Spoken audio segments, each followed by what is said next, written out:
Bismillahirrahmanirrahim. Assalamualaikum warahmatullahi wabarakatuh. Apalagi saya Gus Budi di mata kuliah Praksi Manusia dan Komputer.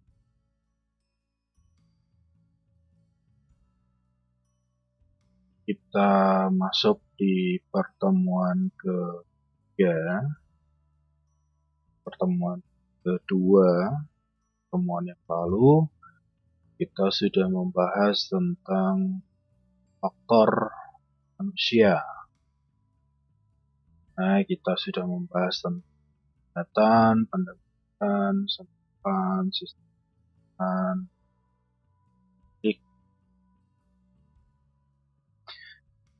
kemudian di penglihatan itu ada luminance, ada kontras dan kecerahan, sudut, ketajaman dan juga warna. Nah, untuk pertemuan ini kita akan membahas tentang faktor komputer, ya.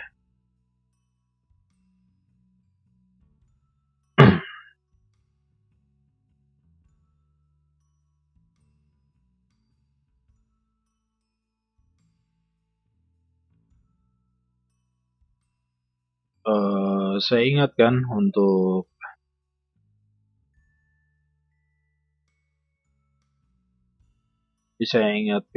untuk materinya nanti bisa di download di Google Drive, ya.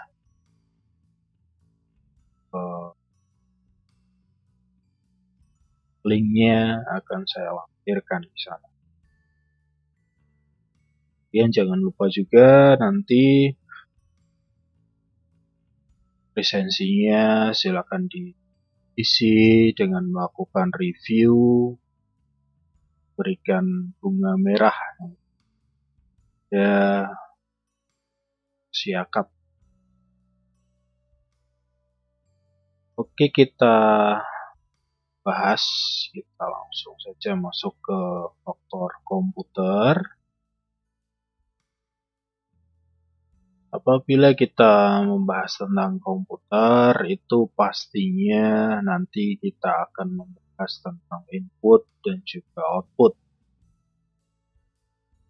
Kemudian pada pertemuan pertama kita sudah sedikit menyinggung tentang sejarah perkembangan komputer, ya. Pertama di sini definisi komputer. Menurut Hamacher, komputer adalah mesin penghitung elektronik yang cepat dan dapat menerima informasi input digital, kemudian memprosesnya sesuai dengan program yang tersimpan di memorinya, dan menghasilkan output berupa informasi. Secara definisi, komputer diterjemahkan sebagai sekumpulan alat elektronik yang saling bekerja sama, dapat menerima data atau input, mengolah data atau proses, dan memberikan informasi atau output, serta terkoordinasi di bawah kontrol program yang tersimpan di memorinya. Nah, prinsip kerja komputer ini seperti yang ada di bagian ini. Saya rasa bagian ini juga sudah pernah saya tampilkan di pertemuan yang lalu, ya. Jadi di dalam komputer, prinsip kerjanya itu ada input, harus ada proses, ya. Jadi di dalamnya nanti ada processingnya, kemudian ada outputnya. Nah, biasanya input device ini yang paling umum adalah mouse dan keyboard. Lalu Bisa juga kita tambahkan mic ya, mic untuk input suara, bisa sebagai alat input. Kemudian nanti di dalam komputernya ada CPU, Central Processing Unit, ada Control Unit, ada Logical Unit, kemudian ada Memory Unit. Mereka memproses hasil input, bukan hasil input ya, tapi data inputnya, kemudian menghasilkan sebuah output. Nah, outputnya bisa berupa memori, bisa berupa printer, bisa juga berupa speaker, itu juga bisa ya. Dan di dalam komputer itu ada yang namanya storage atau penyimpanan.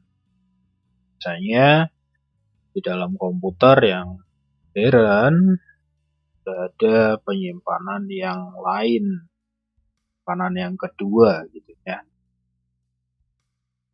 Contohnya adalah hard disk. Kalau yang sekarang hard disk eksternal, kemudian DVD, kemudian ada removable disk ya, flash disk itu adalah secondary storage.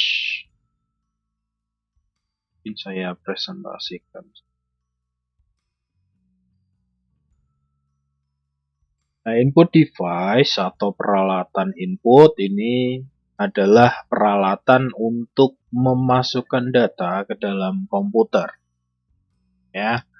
Kemudian prosesor itu adalah perangkat yang mengelola aktivitas komputer. Nah, di dalam prosesor itu ada yang namanya control unit. Ini mengontrol perangkat yang terpasang pada komputer. Kemudian ada arithmetic logic unit, ya, ini mengolah data aritmatika dan data logika. Lalu ada juga memori, ini adalah media penyimpanan. Ada ROM dan RAM. ROM itu adalah read only memory, ya, memori yang hanya bisa dibaca dan sudah diisi oleh pabrik, digunakan untuk membaca sistem operasi di dalam disk. Kemudian ada juga RAM, Random Access Memory. Ini adalah memori yang diakses secara random, berfungsi untuk menyimpan data sementara waktu. Kemudian ada output device ya, peralatan keluaran. Ini menghasilkan keluaran ya. Oke, saya sebutkan juga contoh-contohnya. Ada printer, bisa juga speaker, ada monitor. Nah, di dalam komputer itu ada beberapa komponen. Komponen yang pertama ya pastinya hardware yang bisa kita lihat, bisa kita sentuh gitu ya. Hardware atau perangkat keras ini adalah peralatan fisik dari komputer yang dapat kita lihat, kita rasakan, seperti peralatan input-output, storage device, monitor, caching unit, dan juga CPU. Itu adalah hardware-nya. Contohnya ya. Kemudian ada juga software atau perangkat lunak. Ini adalah sebuah program untuk menjalankan suatu pekerjaan. Contohnya seperti PowerPoint untuk mempresentasikan materi, kemudian ada Word untuk pengetikan ya dokumen sehingga nanti bisa dicetak di laporan. seperti sistem operasi, program utility, program aplikasi, program paket, dan juga bahasa pemrograman. Itu adalah contoh-contoh dari perangkat lunak. Kemudian ada juga brainware atau usernya. Ini adalah pengguna yang terlibat langsung dalam pemakaian komputer, seperti sistem analis, programmer, operator, dan lain sebagainya. Jadi, intinya brainware adalah orang yang menggunakan komputer. Nah, ini hardware-nya, hardware komputer. Saya rasa untuk hardware komputer itu semua sudah tahu, ya, sudah pernah melihat. Tapi mungkin mayoritas dari Anda semua belum pernah melihat yang namanya floppy disk. Nah, karena sekarang floppy disk sangat jarang ditemukan, ya mungkin masih ada, cuman sulit ya untuk menemukan karena kapasitas penyimpanan floppy disk ya hanya berapa megabyte saja. Padahal sekarang sudah ada flash disk dan juga hard disk eksternal yang kapasitasnya bahkan sampai 1 terabyte ya.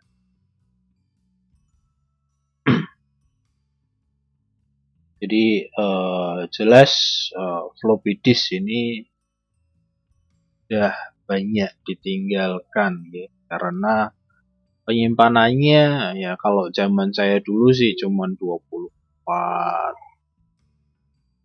256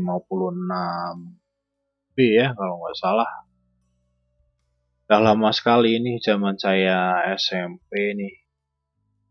Di SMA sudah ada flash disk.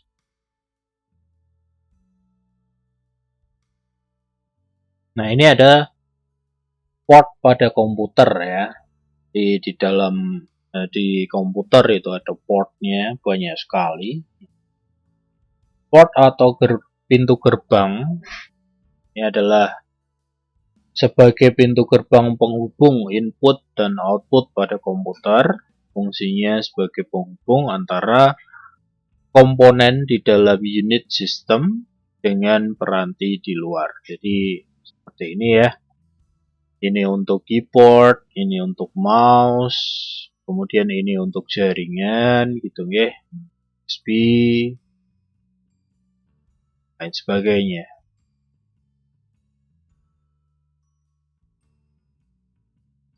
Peralatan input dapat digolongkan menjadi alat input langsung, yaitu alat yang dimasukkan langsung diproses oleh alat pemproses ya, seperti keyboard, pointing device atau mouse, touchscreen, light pen, digitizer, graphic tablet, scanner, sensor, dan ada voice recognizer ya, mikrofon. Ini yang bisa langsung diproses oleh pemproses. Kemudian ada juga alat input tidak langsung, yaitu input yang dimasukkan melalui media tertentu sebelum suatu input diproses oleh alat pemproses. Ini contohnya adalah key punch ya, melalui media punch card ya, kartu plong, dan key to disk yang merekam data ke media magnetic disk.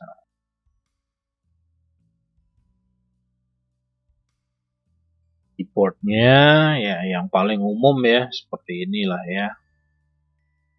Kemudian ada keyboard chord. Ini adalah alat-alatnya untuk input. Ya ada track point ya. Ini ada juga di ya cukup jarang ya, jarang ada gunakan apa namanya track point, kemudian trackball, fingerprint, light pen. Ini adalah alat-alat untuk contoh-contoh alat untuk input, ya. Ada scanner barcode, iris, dan sidik jari. Contoh-contohnya. Kemudian kita masuk ke peralatan output, ya. Output ini adalah peralatan keluaran, ya. Seperti yang tadi saya sampaikan. Output yang dihasilkan komputer berasal dari pengolahan data yang dapat digolongkan menjadi 4 bentuk, yaitu tulisan terdiri dari huruf, angka, karakter khusus, dan simbol. Kemudian image atau bentuk grafik atau gambar. Kemudian ada suara, itu dari musik, ucapan, atau suara lainnya. Lalu bentuk yang dapat dibaca oleh mesin dalam bentuk simbol yang hanya dapat dibaca dan dimengerti oleh komputer. Ini ada juga, ya. Jadi ada simbol-simbol yang mungkin hanya bisa dibaca oleh komputer saja. Kemudian ada layar penampil, ini sebagai alat output juga. Layar penampil adalah sumber utama informasi yang memiliki keterbatasan dibandingkan kertas. Layar penampil memiliki 3 komponen utama, yaitu pengingat digital atau frame buffer. Kemudian ada layar penampil, pengendali tampilan atau display controller. Ada 2 cara menampilkan gambar, yaitu vector display. Ini mengingat digitalnya, berisi daftar tampilan dan program tampilan. Kemudian juga ada raster display. Garis, karakter, dan bentuk-bentuk lain digambar berdasarkan komponen terkecilnya, yaitu titik, yang sering disebut pixel. Ini mungkin kalau belajar desain grafis, nanti kalian bisa tahu apa sih bedanya vektor dan juga raster.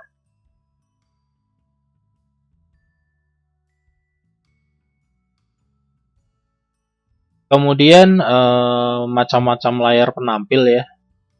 Di sini sudah ada CRT atau cathode ray tubes, ya. Jadi ini yang monitor tabung, ya. CRT berupa aliran elektron yang dipancarkan dari pemancar elektron yang kemudian difokuskan dan diarahkan oleh medan magnet sehingga mengenai layar yang dilapisi fosfor yang membuatnya bersinar. Kemudian dikembangkan ada yang namanya LCD, Liquid Crystal Display.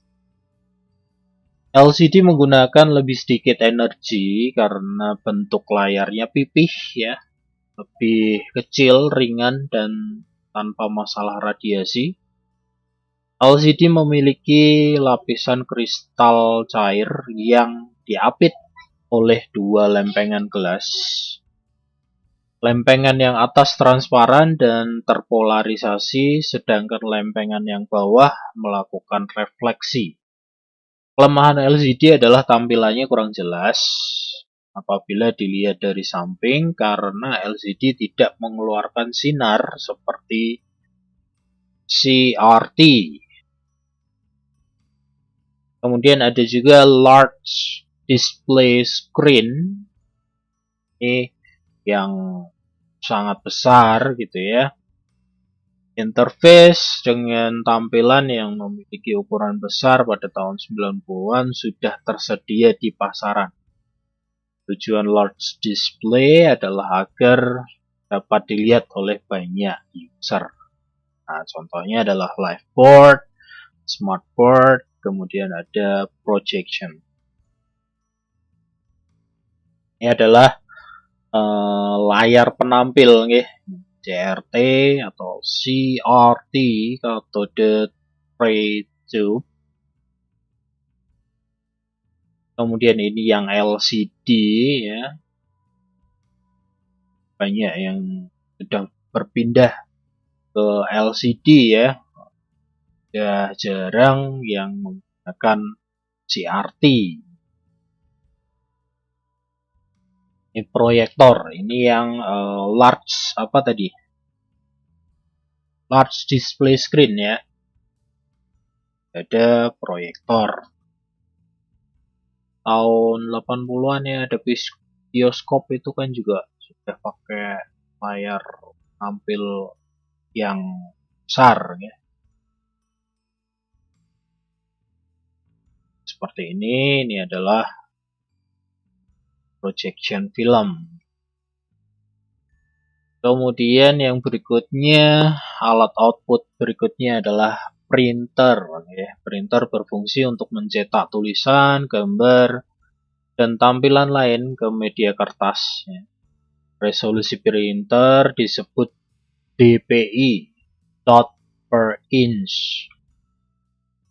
Jumlah titik dalam area inci. Nah, itu resolusi ya, dpi.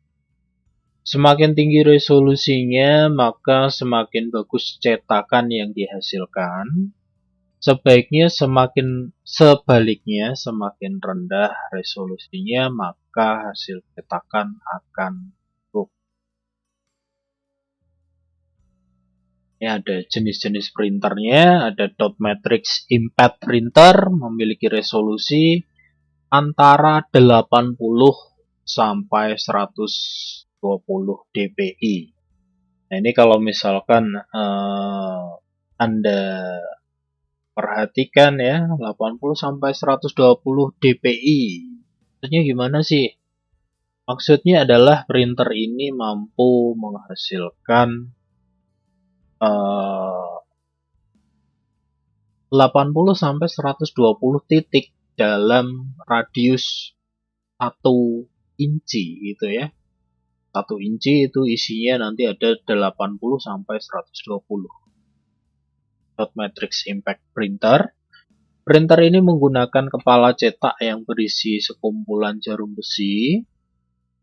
Image atau karakter dibentuk dengan kombinasi jarum, membentuk pola yang akan dicetak. Pola dari jarum diketukkan ke karbon sehingga membentuk pola di kertas. Kemudian ada inkjet printer, ini 600 dpi. Printer ini membentuk karakter atau grafik dengan suatu kepala cetak yang mempunyai pipa penyemprot kecil atau nozzle yang menyemprotkan tinta ke kertas. Supaya mendapatkan hasil yang tepat dan benar, tinta yang disemprotkan diarahkan ke bidang sasaran oleh satu atau lebih elektronik deflektor yang mengatur posisi horizontal dan vertikal dari tinta yang disemprotkan. Kemudian ada laser printer, memiliki resolusi 1200 dpi. Harusnya sih bacanya dpi gitu ya, karena kan dot per inch. Ya. Printer ini merupakan teknologi gabungan antara teknologi serografik yang ditemukan di fotokopi dengan teknologi laser. Dengan sistem ini, output digital dari komputer diubah menjadi pulsa sinar laser dan ditembakkan ke suatu drum yang peka terhadap sinar laser. Keuntungan printer ini dapat mencetak kualitas karakter yang baik. Nah, karena tadi sudah disebutkan juga ya, kalau dpi-nya semakin tinggi, kualitasnya semakin bagus. Ini dot matrix impact printer seperti ini. Ya. Kemudian inkjet printer. Nah, ini yang umum digunakan orang ya sekarang. Kemudian ini yang laser printer. Ini biasanya yang digunakan di percetakan-percetakan gitu ya, perusahaan-perusahaan gede. Nah, sekarang di zaman sekarang sudah ada juga 3D printer. Cuman kalau di Indonesia saya kurang tahu perkembangannya 3D printer itu sudah sampai mana. 3D printer ini, dengan 3D printer ini kita bisa membuat ya mainan, kemudian pernah juga ya saya membaca sebuah berita menggunakan 3D printer untuk membangun rumah. Ya. Jadi batu batanya dicetak sendiri menggunakan 3D printer, kemudian dibangun. Ada loh, ya. Kemudian ini adalah perangkat output yang berikutnya, ada speaker ya. Speaker, ada headset, ada headphone ya. Untuk keluaran dari suara. Ya, saya rasa seperti itu saja untuk pertemuan kita hari ini ya. Pertemuan ketiga. Kita sudah membahas tentang faktor komputer, mana komputer itu pasti ada inputnya, ya harus ada input, harus ada proses, dan juga ada output. Kemudian tadi kita juga sudah mengenal berbagai macam alat untuk input atau masukan, dan juga berbagai macam alat keluaran atau output, ya. Oke, terima kasih sudah menyaksikan atau mengikuti kelas full online ini. Mohon maaf ya, pastinya banyak kekurangan dan kesalahan, mohon dimaafkan. Kita jumpa lagi di pertemuan selanjutnya. Jangan lupa untuk presensinya nanti memberikan review bunga merah di Siakat. Saya akhiri untuk pertemuan hari ini. Wassalamualaikum warahmatullahi wabarakatuh. Sampai jumpa.